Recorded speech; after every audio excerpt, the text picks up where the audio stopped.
My name is Rob Thacker. I'm the music director here. Please rise, embody your spirit, and join me in singing hymn 188, Come, Come, Whoever You Are. We'll sing it through twice.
Everybody.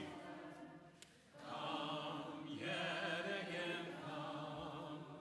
Thanks for rolling with that. Welcome.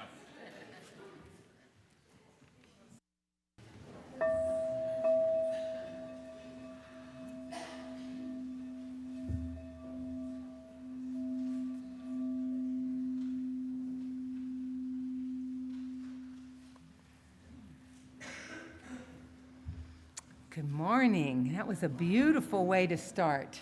That round, hearing it up here was really awesome. Well, we'll start with our chalice lighting words next. These are the words of Reverend Eric Walker Wickstrom, titled Why We're Here. Here, today, in this place, and with these people, may we listen so we can hear. May we hear so we can feel. May we feel so we can know. And may we know so that we can change ourselves and this world. May this chalice we light our way.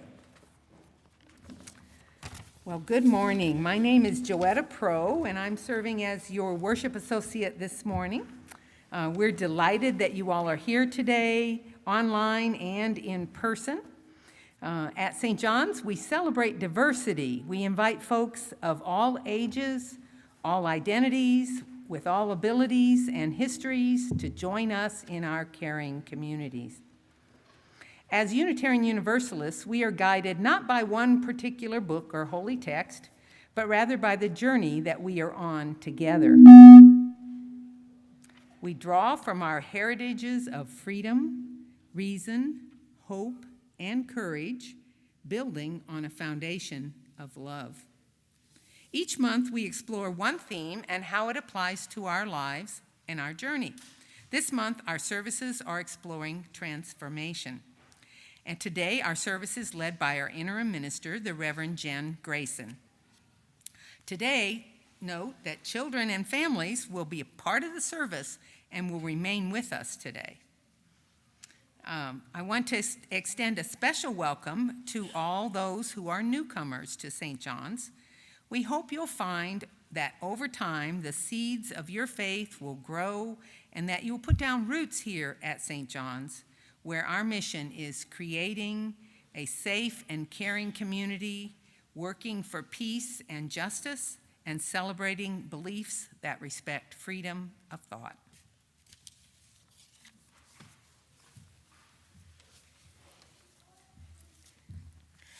I invite you to join me in reciting our affirmation, which should be on your screen.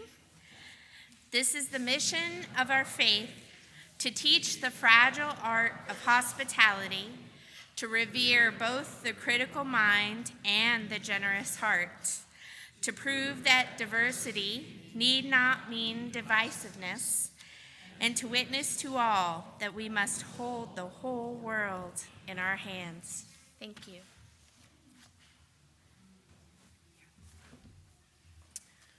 We'll now sing hymn 1021, Lean on Me. Please rise, embody your spirit.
You may have noticed from your order of worship today, the order of the service is a little unusual. So bear with us as we do part 1 of your sermon. When Reverend Mitra left last January, it was painful for many in the congregation. In response, members and friends here at St. John's gathered in listening circles to talk and to deeply listen to one another. From those discussions, one thing we discovered was that we want to learn how to do conflict better. Now, for some people that might feel nonsensical. Do conflict better? Isn't that a contradiction? Why not just avoid it? Oh, that one resonates. Noted. After all, conflict is uncomfortable, right? It's hard, and yet it's also part of life. As individual people with different understandings and experiences of the world, we're gonna disagree at times. As groups of people with different needs and interests, we are going to want different things at times. As you'll hear in our reading today, we aren't called to avoid conflict. That would require giving up on ourselves and on the world. Instead, we're called to work through it, allowing it to transform us in ways that align with our values. But this requires certain spiritual and practical skills, and we're working on those skills together as a congregation. Next week, Reverend Dr. Teresa Cooley will preach about the blessings of congregational conflict. Now that sounds like a contradiction.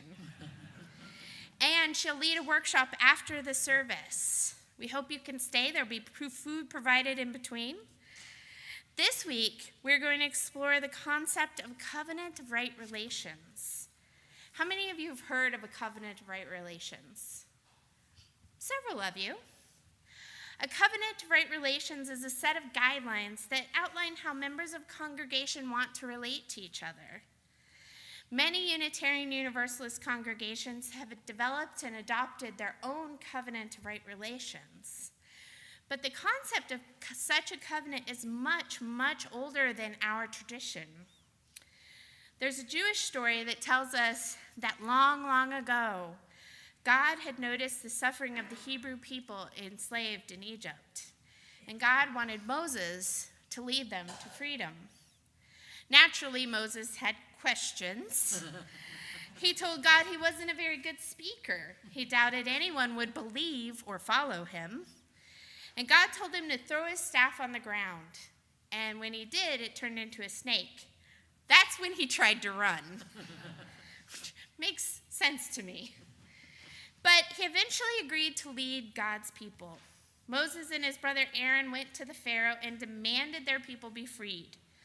The Pharaoh refused. And we can fast forward through the plagues of locusts, frogs, livestock, boils, and hail. The Pharaoh relented. I mean, wouldn't you? And insisted that the Hebrews leave. The story tells us that God offered protection to the people as they moved through the desert by providing them with food that fell from the sky. I know there are weeks that would be nice. And it was into this situation that the covenant between God and God's people was formed, a covenant of right relations, if you will. When the group of Hebrew refugees was at the foot of Mount Sinai, Moses left them and went up the mountain to talk to God. According to the story, Moses was there for 40 days and 40 nights without eating bread or drinking water. 40 days and nights is a reoccurring theme in the Bible that we'll talk about a different day.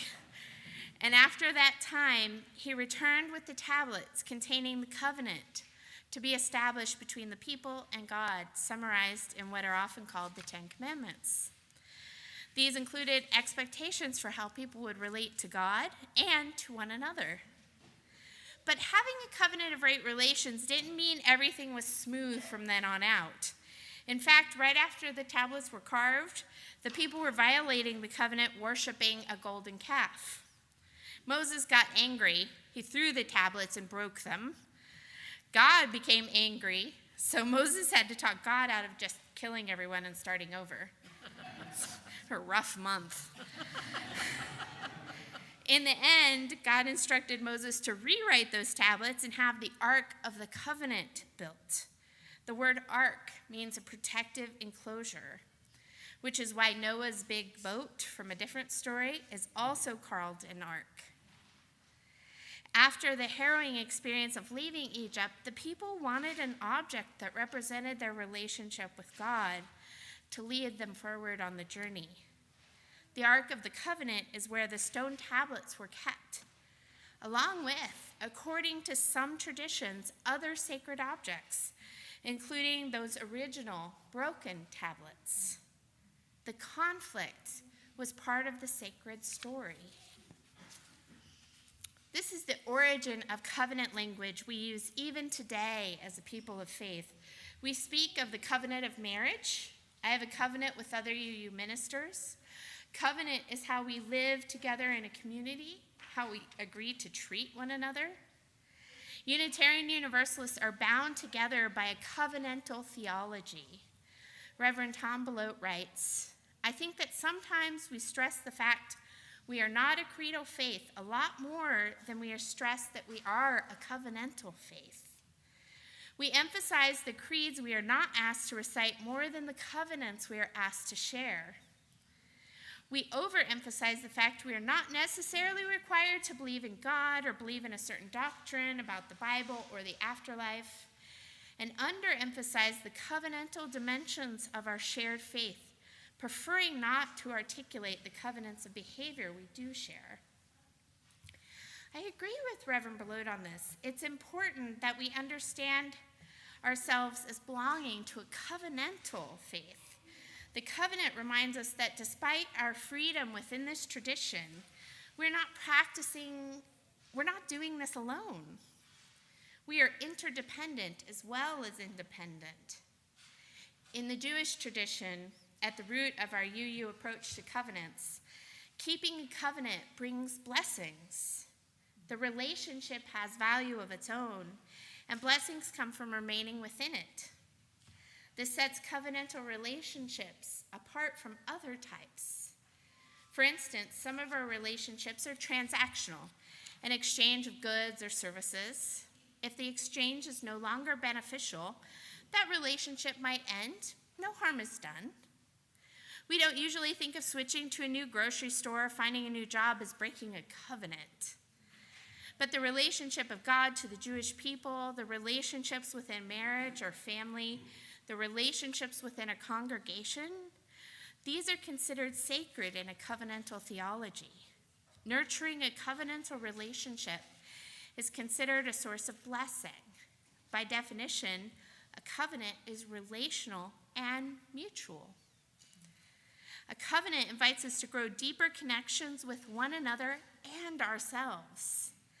And as the original story of the broken tablets reminds us, it's not a one-time deal. To covenant with one another is to invite each other back into relationship again and again. As Victoria Safford says, a covenant is a living, breathing aspiration made new every day to grow deeper into ourselves, to our best intention, and to each other.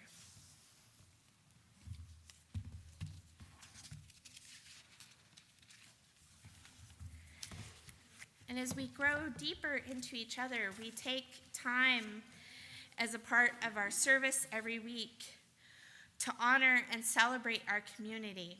Here at St. John's, we honor our joys and concerns by coming forward to place stones representing all that we carry into the sand that represents the many and unique parts of our beloved community over all of the generations. If you would like a joy or concern to be read, please leave them on the table or enter them into chat if you are online.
Thank you.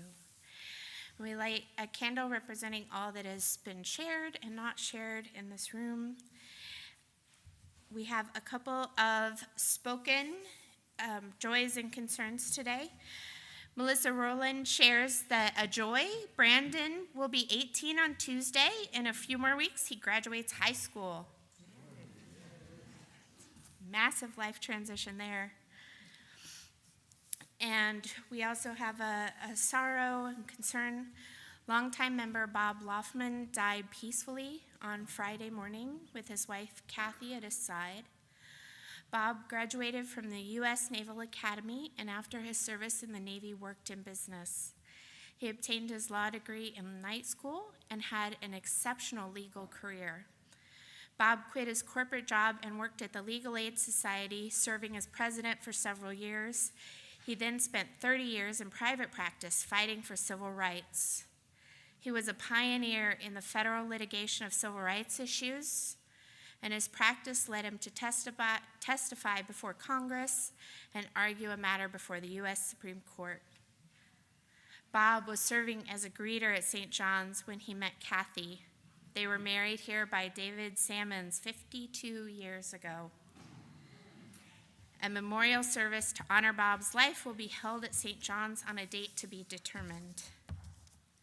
We'll keep you in the loop about that.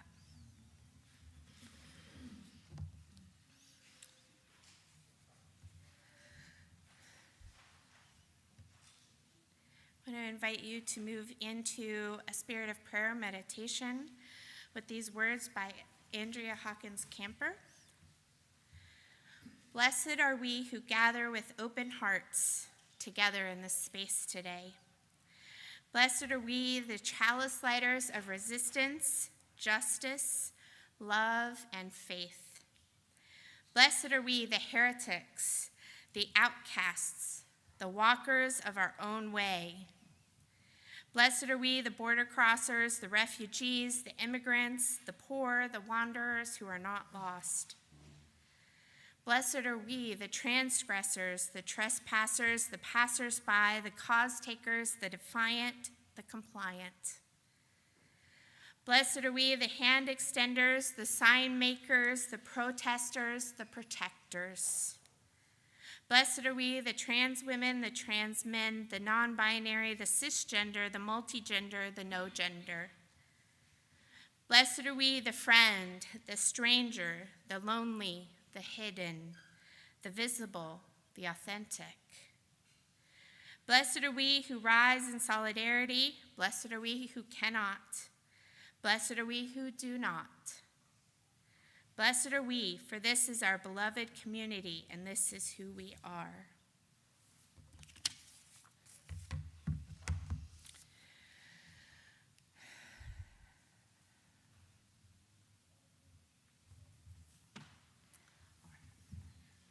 We're going to play a little game. I'm going to invite any of the kids and families who want to help to come. You might or might not know about these beach balls. Now you will get your answer. Do you want to help people play a game?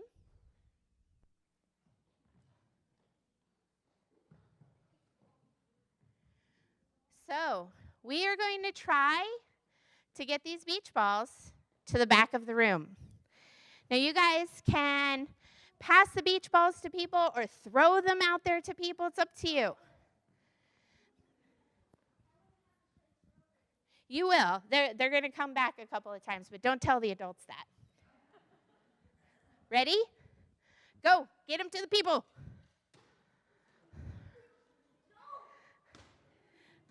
Go help them get out there. Nice. Okay, all right, stop. All right, stop. Now, hey, wait.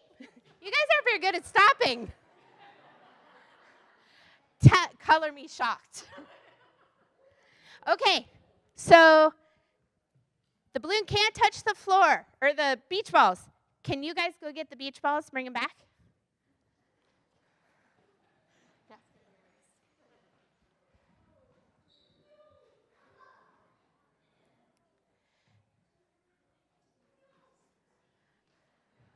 All right, in just a second, we're going to start again. So the balloon can't touch the floor. Let's start again. Maybe different people can send them into the crowd. All right, ready? Go. Oh, nice. Oh, they touched the floor. Okay, bring them back. Go get the balls.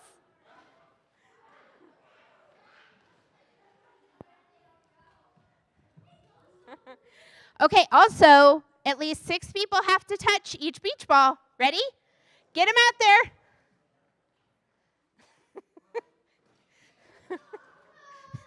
Oh, they both touched the floor. Bring them back.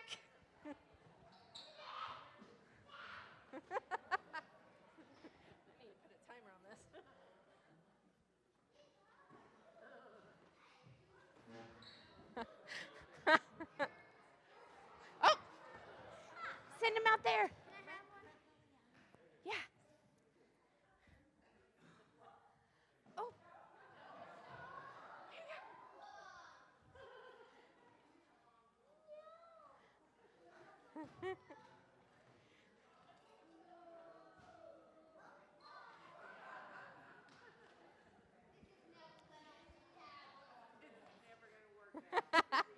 I did. Okay. I have a new rule for you. They have to alternate sides at least 3 times. All right, bring it back. Let's start again. Try not to hit any candles. I didn't plan for that. Did everybody get a chance? That's actually one of the rules if anybody tries it.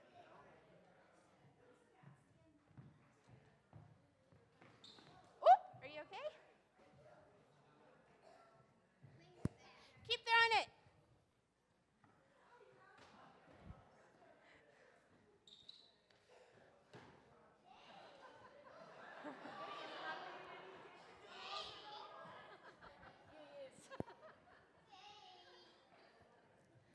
Okay, let's try one more time and just get them to the back. We can do this.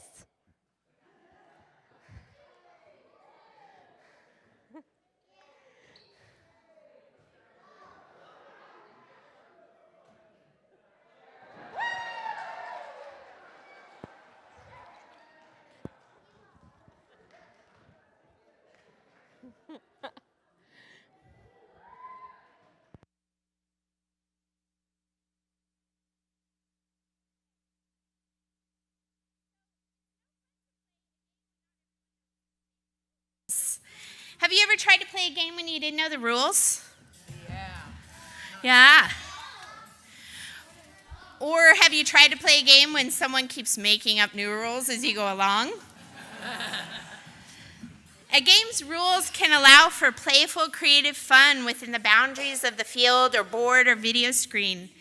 It can be rules that allow equal participation. So even if you're not playing cooperative games that aren't competitive, everybody has to work to win together. There can still be rules.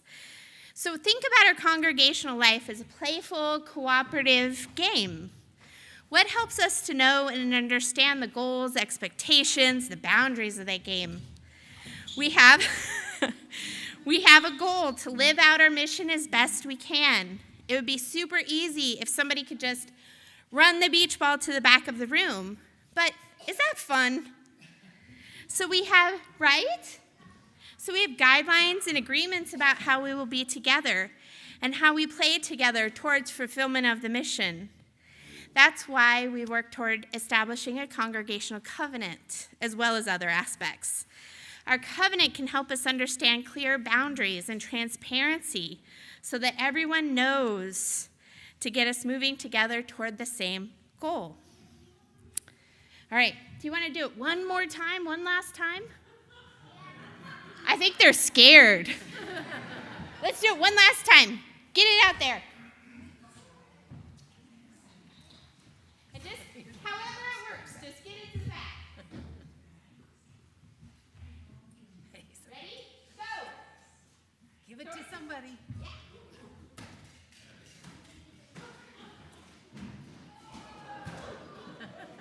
All right.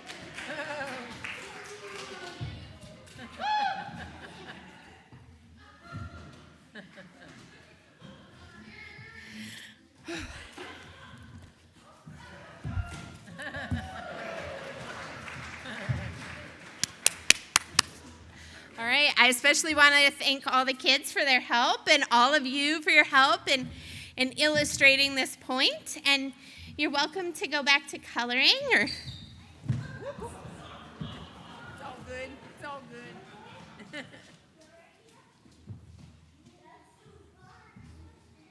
right. Let's hear it for the kids.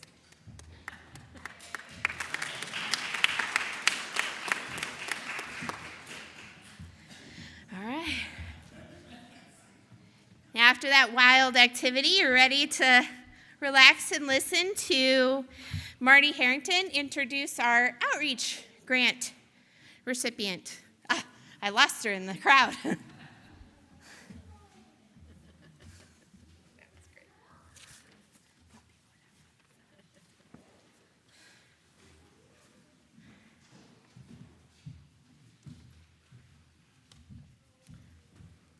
Hello, I'm Marty Harrington, and I'm a member of the Outreach Committee. Today, it is my honor and pleasure to introduce someone I admire greatly, Ibrahim Amadou. He is the volunteer director, by which I mean he's the director, but he's a volunteer, of the International Center of Greater Cincinnati, an organization that serves all immigrants, but in particular, lately, they have been serving a large group of young Mauritanians who have gone through an incredible transformation and are still going through an incredible transformation. They immigrated to this country and they are seeking asylum. Cincinnati has been, or is, a center for a lot of the Mauritanians who have come to this country. Here is Ibrahim Amadou.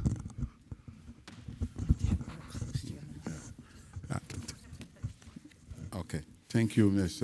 Martha Harrington. I would like to thank the congregation for welcoming us here today.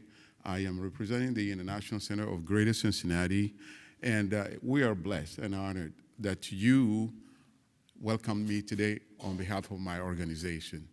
And as Ms. Martha just mentioned, she's been helping us, assisting our organization for the past few months, and we really appreciate it, and she's been doing that on behalf of St. John's. And I am appreciative of everything she's doing, and especially taking the initiative to introduce us, to this organization, to this church.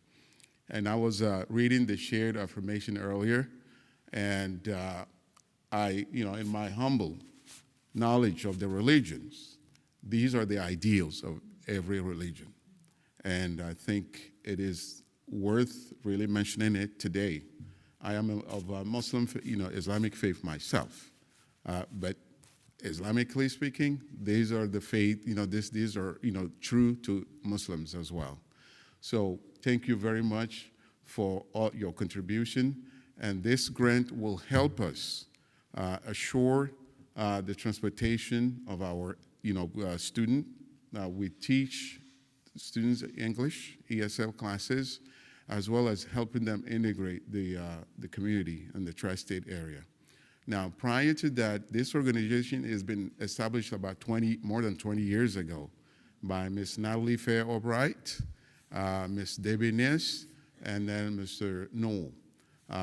But over the years, they retired, but I joined them early enough, and I took over with the help of other members, who are from the, immigrant community as well as locals, and including Ms. Rachel Lawson, who is a part of this community.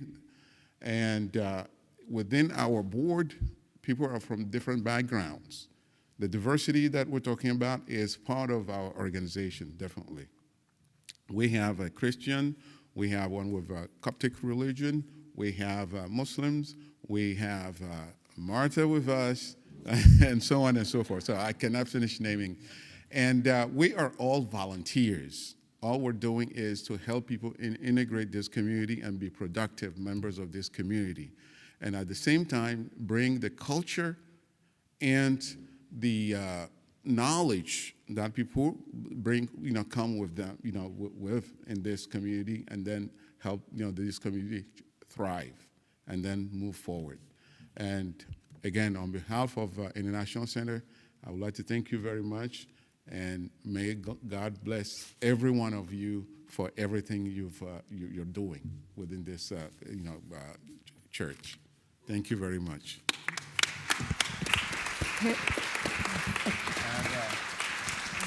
I have here a few copies of our organization, what we do. I didn't make enough, but I have a few that can be shared because we share, right? So this is a good way to do that. So Ms. Marta will, help And with that. here is the check for the grant that we are awarding your organization. Thank you so much, Ibrahim. Thank you very much. And again, thank you very much for your generosity. Thank you.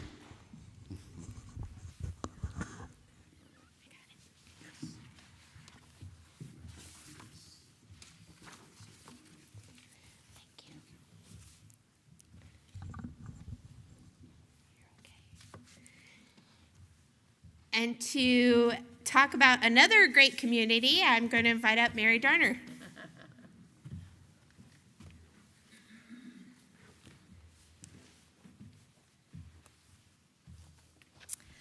Good morning, St. John's. Good morning. I'm Mary Darner. I've been a member of this community since 1988. I think that means 35 years. Surprise, it passes fast. Today, I want to share with you how my connection to St. John's has led to some wonderful opportunities for myself and my family, resulting in much personal growth. When Tom and I arrived here from Northern Virginia with a 4- and a 6-year-old, we needed a liberal, justice-seeking religious community for ourselves and for the nurture of our children, to counter the conservative environment we found here.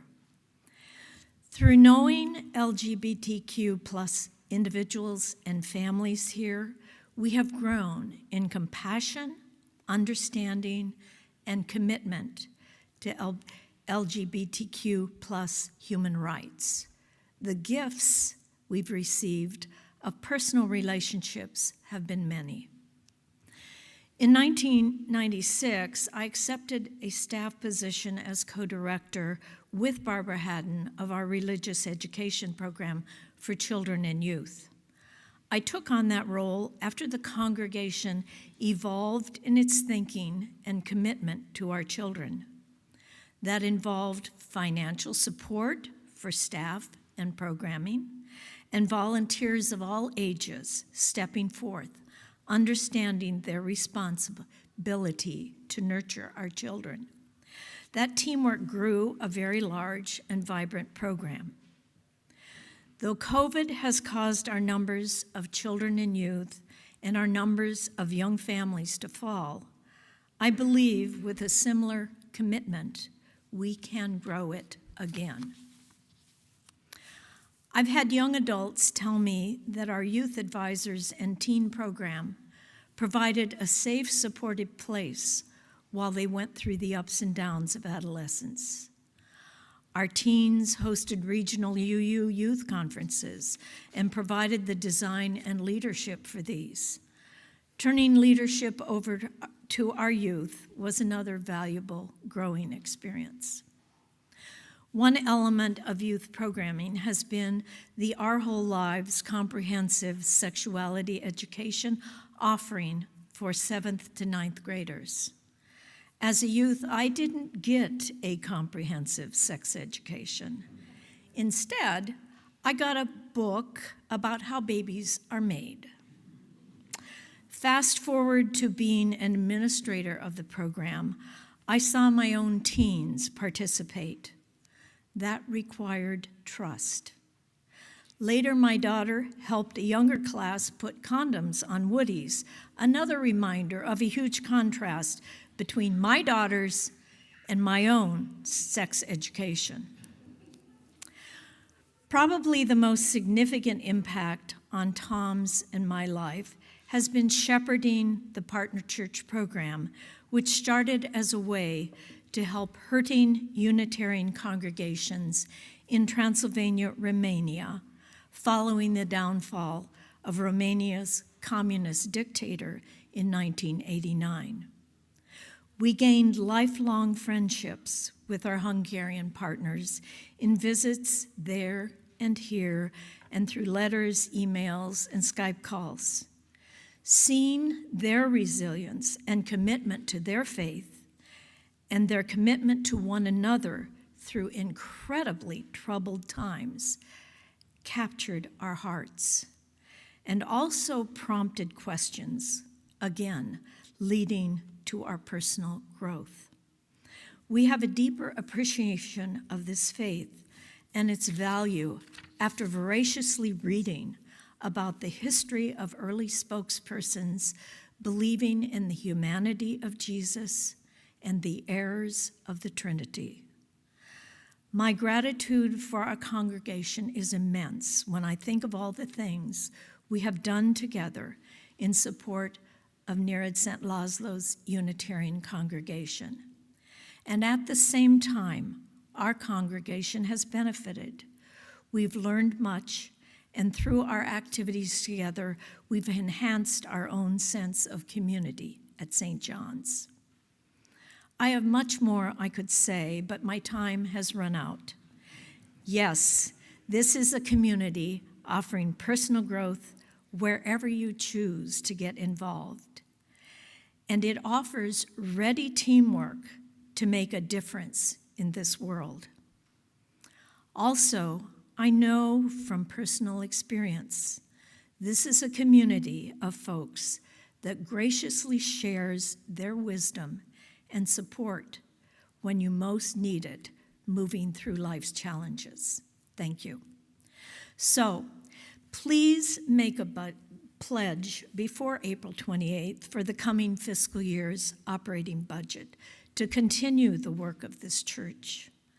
With our pledges freely made, we say yes to St. John's, to the values of our UU faith, and to all the ways that our congregation brings love to transform lives and to transform our world.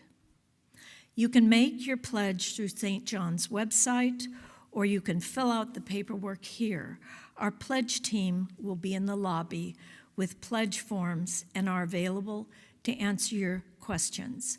Again, thank you and thanks to this community.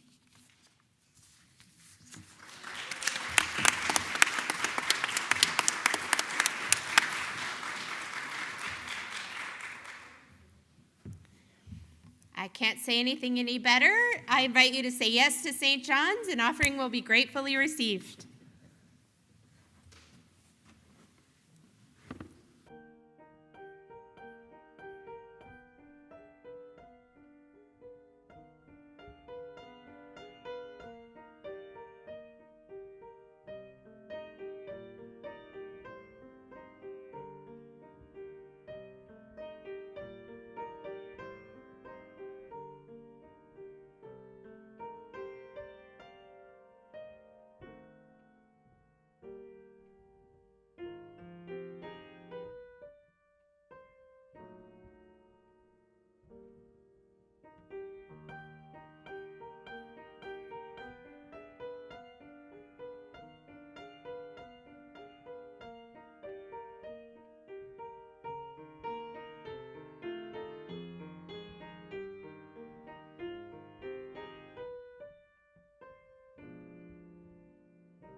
Who's the minister of First Unitarian Society of Madison, Wisconsin.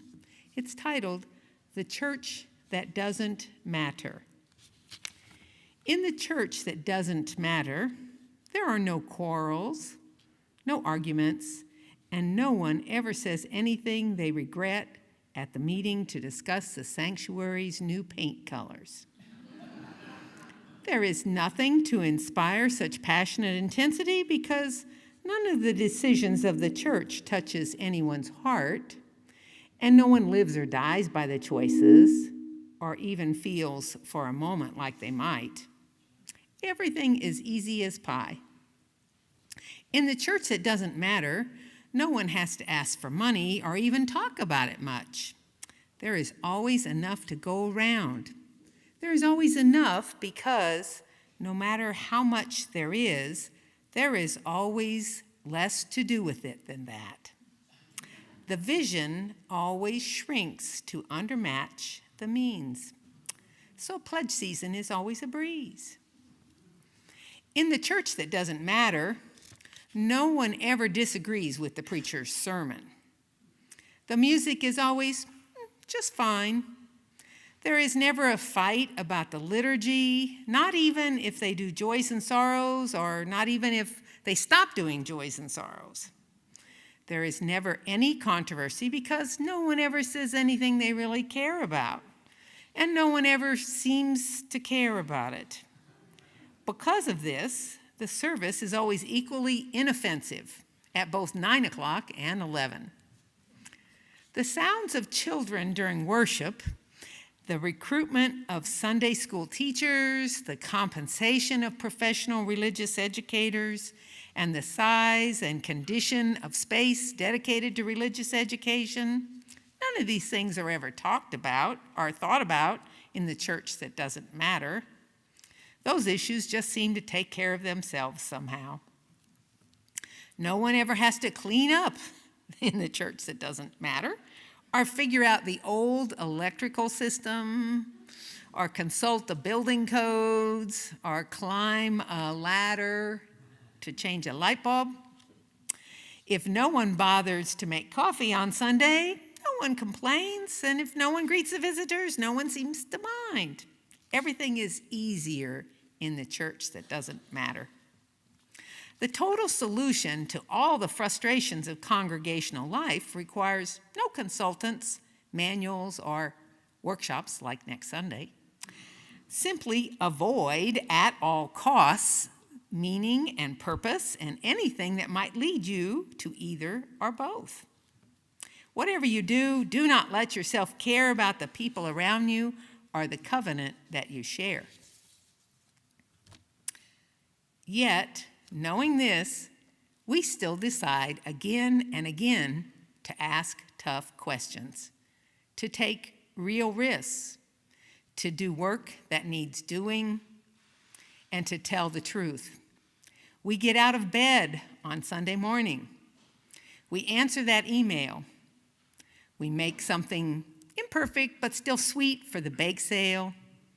And we give our time and attention to a meeting every third Thursday. We ask each other how we're doing, and we mean it. And we make phone calls and craft projects for the first grade class. We offer our gifts, both humble and great. And we do these things, sometimes in joy and sometimes not in joy, because they are done in the service of a church that matters to us.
That was beautiful. Thank you. Have you ever heard the story of the 2 pieces of bread? Maybe not sure what I'm talking about yet. It's a modern parable of unknown origin.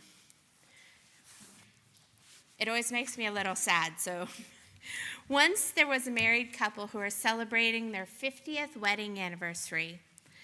The morning of their anniversary, the husband prepared toast and tea as he had every morning of their marriage. He put butter and jam on the heel of the loaf and gave that piece to his wife. But instead of quietly eating it as she always had, she looked forcefully from it to her husband and said, "You've given me the heel for 50 years, keeping the soft middle pieces for yourself. Don't you care about me?" Her husband looked at her with surprise. "But I love the heels. I've always given you my favorite part." That's why it makes me sad, like 50 years. 50 years of miscommunication, 50 years of avoiding talking about something, perhaps for fear of conflict, perhaps out of doubt that their relationship could withstand open conversation. 50 years of believing somebody was doing something out of disregard when it was out of love. An act of love that couldn't be received because the two weren't speaking and listening with open hearts and minds. This story brings these two back together in the end, but it shouldn't have taken 50 years. A covenant of right relations helps us think about how we want to relate to one another, especially when things are difficult, when we're uncertain if we can bring it up. In a healthy marriage, we can experience conflict, disagree with our spouse, have a misunderstanding, discover they've made a mistake or we have, and we know the relationship will go on. A marriage, if it's healthy, is a covenantal relationship, and those involved are committed to reconciliation. In a church, too, we can experience conflict, disagree with decisions, make mistakes, face the mistakes of others, and we can do so knowing we are committed to reconciliation in this beloved community. Reverend Preston Moore says, a contract is a matter of law. A covenant is a matter of love. It's based on an opening of the heart so that a human connection can be made that is deeper and broader than an arm's length transaction. This opening declares a willingness to take risks for the sake of the profound value of deep relating. The measure of this open-heartedness is the magnitude of risks accepted and the surprises welcomed. Hear that again. The measure of this open-heartedness is the magnitude of the risks accepted, the surprises welcomed. A covenantal relationship is always surprising. The Jewish people were known and are known as a people set apart by their covenant with their God, set apart from the ordinary, everyday ways of the culture around them. Covenant is countercultural. Our culture too often discourages speaking directly and with an open heart. Our culture too often assumes ill intent. Our culture too often endorses gossip. Our culture too often treats relationships as transactional and disposable. But this isn't who we are calling ourselves to be within our congregations or in our lives as Unitarian Universalists. We're called to be a little countercultural. We are called to be agents of love in this world. And our congregations help us to practice this. They can be wonderful, safe training grounds for what it means to live in covenant with one another and with what you see as divine. My beloved spiritual companions, our most sacred possession as a community is not our building. It's not a particular program we host. It's not our hymnal or our very favorite hymn. What is sacred is the relationship, the covenant that binds us together. May it always be so. Amen. Blessed be.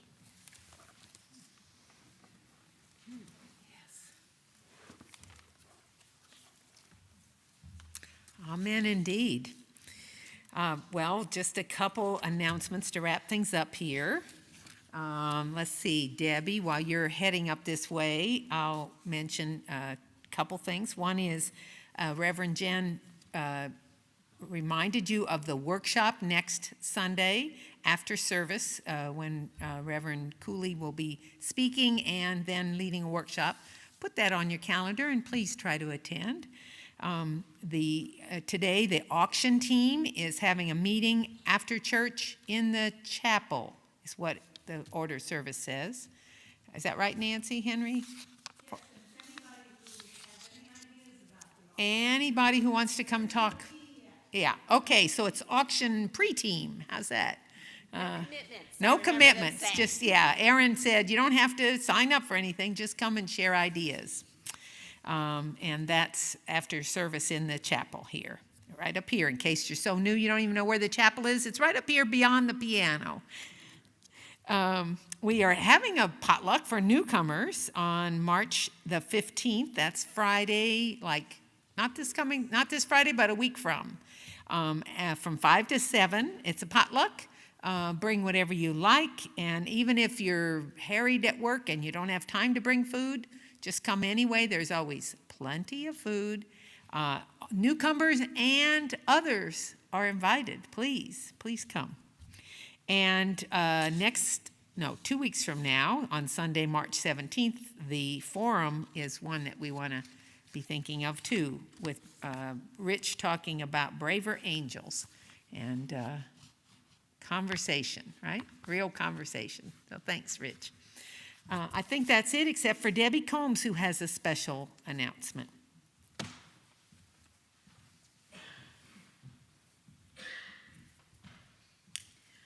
Good afternoon. So I'm Debbie Combs. I'm here in my role as historian, and I want to talk a little bit shortly, just a short thing, about renaming our room downstairs. It's called Jefferson, and Wanda Crawford wrote an article explaining all this. It's in eNews, so if you'd go back and read that if you haven't yet. I'm going to give you a feeling for the timeline here. So I'm going to be in Coral Pfeiffer taking nominations on your suggestions for renaming that room, who we should honor, and I'll be taking nominations until St. Patrick's Day. So you've got a few Sundays to do that. You can also send it to me via email, and I'll put all this in eNews. Then the last part of March, we will vote. I'll make a list of all the nominations, and we can vote on the room name. And then at the beginning of April, I will tell you who we're going to name the room for. And I would like to involve the children in this if parents would like to work on that with them. It might spark some interest in history with them. So I hope you'll take part and think of a good person we can name the Jefferson Room for. Thanks.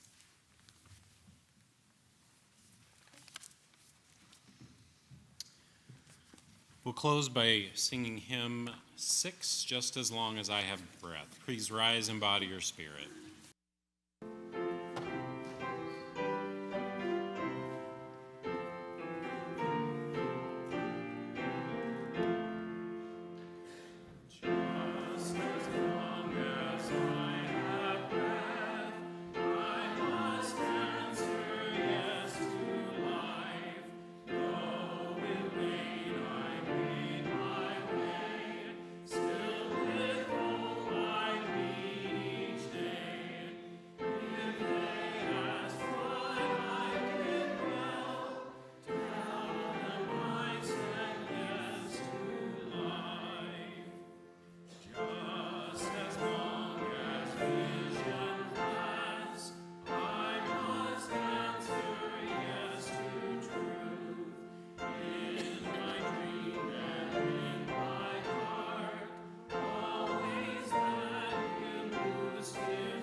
In the name of all that is holy, may the connections between us inspire and sustain us. May the flame of life within us and amongst us be a sacred reminder that we are all called to serve, to grow, and to love as we continue this journey of transformation. Go in peace, go in love.